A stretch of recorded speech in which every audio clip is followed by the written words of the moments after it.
Okay, thank you very much. And now we start the conference, and I will give the first talk on how to implement frailty into clinical practice. As we have seen, and as you can see here, we have one very important increase of the prevalence of dependency. And worldwide, we will go from 350 million of dependent older people to more than 600 million of dependent older people in the next 20 to 30 years. And we will have a very important increase of dependent people all over the world, including emerging countries. And we need to try to avoid in many countries the mistakes that we have done in Europe and probably in the US, because we have done some mistakes, and we'll speak about that. First, what is important is to remember that geriatric medicine was born something like 40 years ago, because many older adults with severe disability and dementia came to hospital emergency room, and nobody was able to take care of all these people. That is why we decided to create geriatric ward. It's not because it was anticipated by our policy, but we were surprised to have all these dependent people coming into emergency room. And that is why we have developed geriatric department. But now, still 95% of our force are used for dependent people. That is probably too late to be really efficacious. And we need to change that, and we need to move to one early stage, how it was done in some other medical specialty. If we go to cancer, when the cancer department were born 30 to 40 years ago, they had also older people with metastasis and very advanced cancer, and they went to early stage of cancer. It was the same for cardiovascular disease, and they went to early stage of vascular disease. We need to do that for geriatric medicine, and to move geriatric medicine up to the stage of frailty, because the frail older people are more likely to become dependent, and it is always time to do something. And if we do that, for example, if we take the example of France, the cost of dependency for the local and national government is 25 billion euros. And some simulations have shown that we can save maybe 10 billion euros if we are able to do some kind of prevention. For that, in our society with the financial crisis, we have a very unique opportunity to be able to save money with the prevention of disability, but also to increase growth, taking care of these older people that are frail.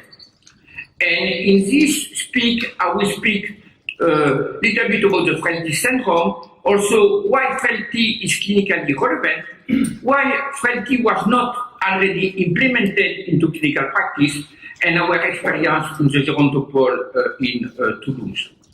First, as most of you know, it is important to always remember that we have three kinds of categories of older people. We have those that are in good health condition, that represent the majority of older adults. These older adults can have some kind of disease like diabetes, hypertension, or a past history of malignancy, but under control after treatment, and they have a good autonomy level. They represent more around 60% of the population. On the other way, we have the dependent older adults that are dependent for basic activity daily living. Those are not able to work without help, to eat without help, to dress without help, and they represent between 7 to 9% of the population. But they still represent 95% of our workforce in geriatric medicine. And between these two populations, we have the frail and pre-frail that represent around 30% of the population, and they have these criteria for frailty that are fatigue, weight loss, low gait speed, sedentarity, that you know very well. And it's really important now to target this population. That was not done already, because in the past, as we have said, we have to take care, and we need still to take care about the dependent.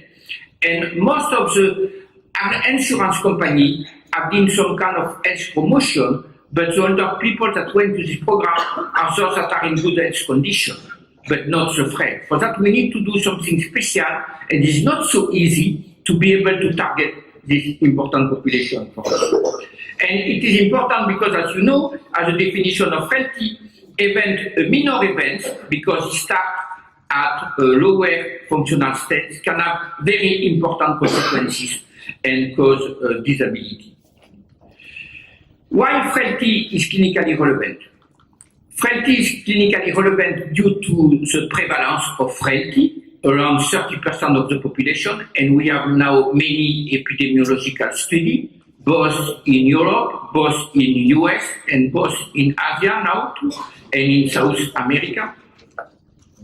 We know also that frailty is a major risk factor for hospitalization, for nursing home entry, for decrease of function. We have several very large epidemiological studies that have shown all of the complications of frailty, and that is really important. We have now all of this data that we cannot avoid, as you can see here on the worsening of disability, hospitalization. And also what is really important is that this functional disability represents most of the healthcare expenditure. And that is very, really important to obtain the support of the government. For example, in this study that was published more than 10 years ago in the Archive of Internal Medicine, already they have demonstrated that these people represent around 20% of this percentage of the population, but near half of the cost expenditure. For that, we have a target that represents most of the cost expenditure. For that is really important. And also, we have several publications in major journals like the BMJ, the Lancet, the JAMA, that show that targeting the frail people, we can be able to decrease physical and functional decline, we can be able to decrease mortality, we can be able to decrease nursing home use, and to increase the possibility to stay at home. We have now all the evidence-based medicine that if you are able to target the frail people and to intervene as soon as possible, we must be able to prevent disability. But we need to focus our action on keep functioning. It's really important to keep function in other people, to keep mobility, to keep cognitive function, to keep nutritional status, to keep well-being, and not only to look about new diagnoses. But with all of this data, why frailty is not yet implemented in clinical practice in most of the places? And that is one important question, and we can have some kind of response. Why frailty is not yet implemented in daily clinical practice? First, geriatric medicine was not strong enough in the past when we compare to the other specialties. But it is now one of the most predominant disciplines. For that, we have the force to underline the importance to go to frailty. Geriatric medicine is now becoming a strong specialty. Second, politics have not anticipated the aging of our population. But now the politics have to pay for dependency, and they cannot pay anymore. For that, they need to find solutions with the prevention. For that, the politics are now in our side. And finally, drug industry was not part of it. Like it used to be, for example, for statin, for blood pressure, because these big drug companies about millions of reprints of the paper and give to all of the physicians over the world, organize many meetings. But now drug companies understand that if they want to find some new drug, they need to start at one early stage of the disease. And this early stage of the disease, we can find in frailty, like for prodromal Alzheimer's disease, like for sarcopenia, like for many other diseases. We can find that in the frail and the frail other people. For that, we have in the past 3 red lines. Geriatric medicine was not strong enough. The politics did not anticipate dependency, and the drug industry was not interested on this aspect of frailty. But now all this red light became green because geriatric medicine is becoming strong, as we can see in this meeting, and the politics need to find solutions. We spoke with the WHO. It's really important to do something. The European Union have put frailty at the agenda for Horizon 2020, and a lot of money will be available for research for frailty. And now the drug industry understands that if they really need to find drugs that are clinically relevant, they need to go to one early stage, and they need to keep function. Keep functioning is important also for drug industry. And the European Agency of Drug that is present here also go in this direction to keep function in the field. And we have worked with a group of experts, including John Morley, on this call that was done with several international societies, that we cannot wait now to go to frailty. And if you go to the publication, if you go to PubMed, you can see the increased number of publications on frailty. That we can see now everything is on the way, and we enter in the new area to have frailty into clinical practice. Now, what we have done, how we were able to implement frailty into clinical practice at the Toulouse Gerontopole. First, what is really important, if we want to be effective in older adults, we need three conditions. And these three conditions are not so easy. We need to have a target population, we need to have a strong intervention, and we need to have a sustained long-term intervention. And I will show you what we have done to target the population, to have a strong evaluation, but we still need to work on the sustained and long-term intervention. That is not so easy, and that is one of our challenges for the future. First, to target our population, we have built around Toulouse area in Midi-Pyrénées region that represents 2.8 million people, a team of geriatricians. You can see this regional team, almost 700 people, with 300 physicians, geriatricians and general practitioners, with nurse, with health authority. And we have done some kind of health promotion about frailty. This kind of brochure is now distributed to 100,000 people around Midi-Pyrénées area to learn them about the importance to detect frailty. And we have developed the Gerontopole Frailty Screening Tool. For the Gerontopole Frailty Screening Tool, we propose to use it for older people that are more than 65 years old, that are not dependent. The basic activity daily living is at least 5, about 6. And we ask the question, is your patient living alone? Have your patient involuntary weight loss in the past 3 months? Fatigability during the last 3 months? Mobility difficulty for the last 3 months? Memory complaints or slow gait speed? And finally, we ask to the health professional and the GP, in your own clinical opinion, do you feel that your patient is frail at an increasing risk for further disability? And it is only if the health professional recognize, after looking at the risk factor, that the older people is frail and are at risk for disability, that we ask him to refer the patient to us. We decided to do that because, as I told you, we need to have a sustained, strong and long-term intervention.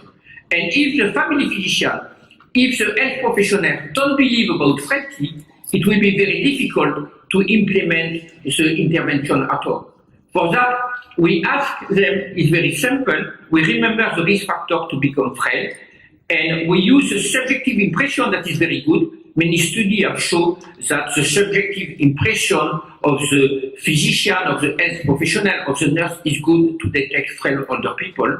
And after that, we ask them to refer the patient to us. And as I have shown to you, 95% of the patients that are referred to us using this tool are frail or pre-frail. Only 5% were robust or dependent. For that, it worked very well, much better than what we do in memory clinic. In memory clinic, we receive many people that have really not cognitive impairment. But with this tool, we were very efficacious. After that, when we have the target population, we need to do a strong intervention. And it is because we need to do a strong intervention that we decide to do this geriatric assessment in the day hospital. When the older people enter in the morning, they leave early in the afternoon, and we have maybe between 5 and 6 hours to do a complete assessment to try to find what are the causes of frailty. Because many times we can find some cause of frailty that we can cure. And we have decided to move this geriatric day hospital in the city center that is likely available for the older people.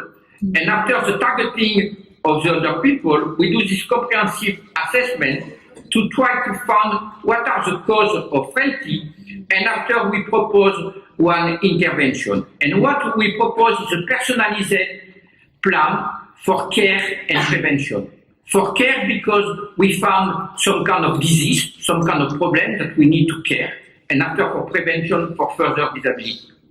And I will show you now the data that we have found on this paper that is in press on more than 1,100 older patients that were referred by their physician to the geriatric frailty clinic.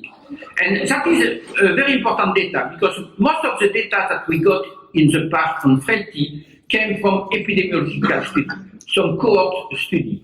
And as you know, for any kind of disease, the patients that we recruit from epidemiological cohort are not the same as the patients that are referred for a kind of problem. If we go, for example, what for risk factor for cardiovascular disease, the impact, for example, of statin was found to be much more important in older people that are sent to our clinic for high cholesterol than the people that we found in the community. And it's the same for mild cognitive impairment. The people that are referred to us for cognitive decline are not the same as the people that we found in the community for cognitive decline. For that, it is important to know how are these people that are sent to us by their family practitioner for frailty. And as you can see, the age of this population is almost 83. That is important because the age of entry to nursing home in France and in Europe is 86. And when we go to this target population is 83, for that we have 3 years. That is maybe enough, but not too long to be able to start intervention to postpone the entry to nursing home. 69% are women. 42% of these frail older people are living alone. 42% are living alone. And if we look at comorbidity, the mean of comorbidity is around 5. They have some kind of 5 comorbidity. For that, and it is important to show that because at the beginning, when we decided to do a frailty clinic to prevent disability, the health authority told us, but it's prevention. We cannot pay for prevention. But these people are sick. They have disease. They have impairment. For that, it's important to do that, and we were able to demonstrate that. And if, when you compare the assessment, you can see that the mean MMSE is 24.6. The activity daily living for basic is 5.5. For that, they have still good, they were not dependent. But when you look at instrumental activity daily living, it's 5.6. They have lost between 2 and 3 instrumental activity daily living. These kind of people referred to us by the GP are not able to take public transportation. They are not able to do shopping. For that, what I say, the stage of frailty is one early stage of dependency. Like we can say, prodromal Alzheimer's disease is one early stage of dementia. For that, we have to one early stage of dependency, and it's really important. When we look at the SPPB, the mean of the SPPB is 7.3, and only 25% of the SPPB more than 10. You have 38% that have SPPB that is less than 6, and 36% that have SPPB between 7 and 9. It's really the population that we want to target. Concerning cognitive decline, we have found that in this population, 34% have no cognitive decline, 10% have already mild Alzheimer's disease that was not diagnosed, and near 50% have some time of cognitive decline. And we need to know more about this cognitive decline in this population. And when we look at the Fried criteria, as you can see, 39% are pre-frail, 55% are frail. 32% of this population have involuntary weight loss, 32% weakness. The gait speed is less than 0.8 for 51.4% of the population, and the 60% are sedentary. And if you look at vision, 82% have some vision problem, 30% have some hearing problem, 10% have already undernutrition, and 52% are at risk of undernutrition. You can see history of fall near 40% of the population. For that, we really have one population where we need to do something. We cannot wait. If we wait to have these people in emergency department with severe dependency, it will be too late. And here we have the demonstration, we need to do that. What we have found in the intervention personalized prevention care, we have found a new medical condition in 54% of this population that was not diagnosed, and that could be the cause of frailty. We have done some special advice for dentistry, oral ophthalmo in 48% of the population. We have changed drug prescription in 32% of the population.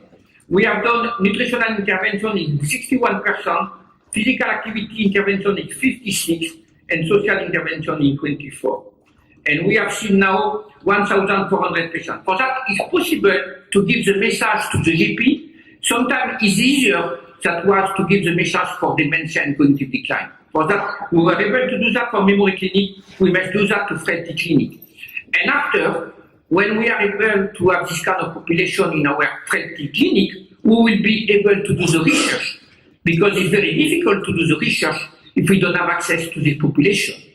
And I will give you some example of the research concerning sarcopenia. As you remember, in Albuquerque, New Mexico, for the first time, more than 20 years ago, Irving Rosenberg from Boston, that is one of the mentor of Roger Fielding, used for the first time the name of sarcopenia. And he notes that no decline with age is as dramatic or potentially more significant than the decline in lean body mass. It can affect ambulation, mobility, energy intake, overall nutrition intake, independence, and pacing. For that, we need to do something on sarcopenia. And if we look at the several definitions on sarcopenia from the European work group, from INA work group, for the Cachexia work group, for all of that, we have some kind of physical disability. And if we come back to our gerontopole frailty clinic, you can see here 80% have a low SPPB, near 76% have the low gait speed, and when we will do DEXA in this population, is really the population where we can find the sarcopenic people that we need for our sarcopenia drug trial to find a new drug in the future. For that, we are working now on that, to do DEXA in this population, to have a cohort of patients to better know the natural history of frailty and sarcopenia in these people that are referred to us, and to have access to this population for trial. One other big topic is the link between cognitive decline and frailty, physical frailty. That was forget in the past. And I will show you some data from the New Mexico Aging Process Study. In the New Mexico Aging Process Study, we have followed up almost 800 people for 10 years. And here we summarize the yearly incidence. And here, this is younger senior between 60 and 75. This is older senior that are more than 75. In those that are normal, you have 1 year after 88% of the population that stay normal, 6% that go to low gait speed. We have 6% that go to decrease on the MMSE, and 1% that go to both decrease on MMSE in cognition. But in older people more than 70 years old, we have only 72% that stay normal 1 year after, but we have 15% that lose some kind of, you have 15% that go to slow gait speed, 8% that go to slow wear MMSE, and 5% that go to both. And you can see here the strong correlation between this kind of slow gait speed cognitive decline and what you can see here. This is much more reversible when the people have less than 75, because you have 29% that are both difficulty for gait speed and for cognition that come back to normal state. But after 75 years, we have only 7% that come back to a normal state. For that, we need to find some kind of intervention, some kind of drug, some kind of multi-domain intervention to avoid to go to this kind of friendly physical cognitive or to increase the reversibility. That is why we have worked on cognitive frailty. We have proposed some kind of definition that is the presence of physical frailty plus the presence of the exclusion of Alzheimer's dementia. These people must have physical frailty plus cognitive impairment with CDR 0.5, but no Alzheimer's dementia. And we need to better understand in the future what is this frailty process, because what is important here, if we have normal change on cognition, if we have here family history of AD, if we have here sporadic AD, we can expect here that we have a trend of this population that have cognitive frailty that maybe is reversible. And we can propose to do something in the future, because you can see we can have many kind of cause with glycemia, DHEA, vitamin D, inflammation that we can maybe act. And that is why we need to do some intervention study. We are doing in Toulouse a big MAP trial. We hope to have the result of the MAP trial at the end of the year. It was 1,680 subjects, more than 70 years old, that were pre-frail, where we have 4 groups, one group with high dose of omega-3, one group with placebo, one group with omega-3 plus multi-domain intervention, physical and cognitive exercise, and one group with placebo plus multi-domain intervention, physical and cognitive exercise. And we plan to prevent both cognitive and physical decline. The last patient will finish next month, the last visit. We have to work on all of the data, but we hope to have for next summer this data available. And I will finish with this slide, that in conclusion, frailty is a clinical condition determining one increased risk of adverse health-related events. Physical performance measure can adequately measure extreme vulnerability in the individual. Further research is needed, but we need to implement frailty into clinical practice. If we are not able to do it, we will be not able to do the research. Thank you very much.